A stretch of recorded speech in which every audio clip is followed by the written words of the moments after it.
one of the things that I saw is that, your cows are calving at 3 years old, right? Right. So right now we have them calving at 3 years old. So, you have an extra year of development to get them to be productive. It might be worth considering making some changes, maybe even, just like feeding your yearling heifers, getting them up to cycling weight, maybe Right. spending a little money at the beginning, getting them up, to a heavier weight to cycle, and then breeding them and, cutting off a third of their development time and a third of that investment. Yeah, I I kind of looked at it. You'd have to kind of go back and forth between the heifers and the purchase of cows. That's something we could definitely figure out. Okay, so if we go to inventory, those H2s, add those to your mature cows. So it's going to be 361 and then 18 open and then 60 total pregnant. And then in statistics, your wean percentage for those on your H2s, it might go down a little bit to like 95 maybe because these are younger. And your pregnancy percentage goes down to 88 because they're younger. Right. And then your H1's pregnancy percentage, let's say 95%. Call percent, I'd say 3%, and go down to your management. So let's say 95%. H1's pregnancy tested is open. I'd probably sell 100% of those. How do you incorporate that cost of keeping an open? It'll work it out. It'll show, Will it? because you got the direct costs per year and you got the Oh, yeah. mortality, You're right. and it'll like Prego spaghetti sauce. It's in there. Yeah. Yeah, you're right. I didn't think about that. So let's just keep the rest the same. Go to sales. So your H1s, let's say that it's selling open H1 selling in March instead of August. They're going to be smaller.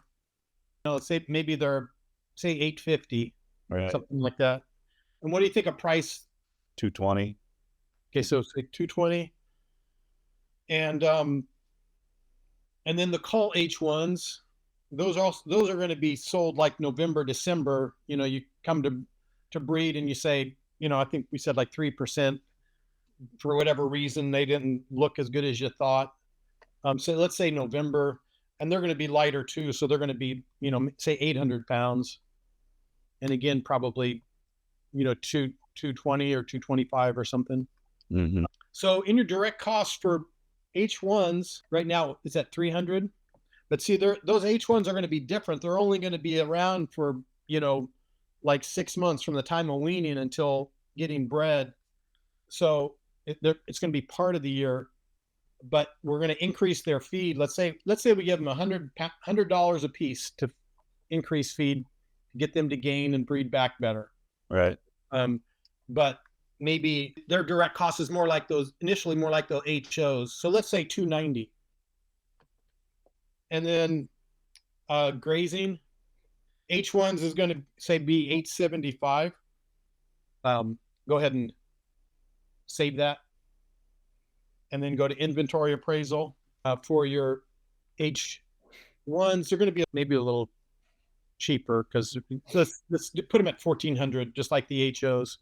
Go up to grazing enterprises. Now change it from 2 years old to 3 years old. Let's look at our enterprise efficiency.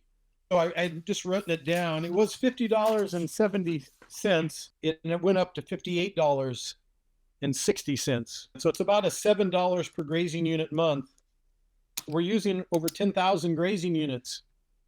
So you multiply that 10,931 by $7 a piece. That's an additional $70,000 of profit. If what we say is true, which was somewhat lower pregnancy percentage in some of those groups, lower wean percentage, but still you're $70,000 ahead based on just that changing them from 3-year-olds to 2-year-olds. It's pretty awesome to be able to see that. I have played with that because the heifer thing is a problem. My biggest problem is I don't have anywhere to put them. There's definitely something that tells me we got to do something a little different, whether maybe it's as simple as finding another ranch to rent, Well, you look at, some of those returns, right? Just just changing from 3-year-olds to 2-year-olds can increase your profit by $70,000 or more. Right. You could rent a ranch, a place to keep those replacement heifers. And Maybe I should be putting them here in the winter and feeding them a little bit to grow them. yeah, Maybe changing the way I do it here right at my house, and saving this to feed.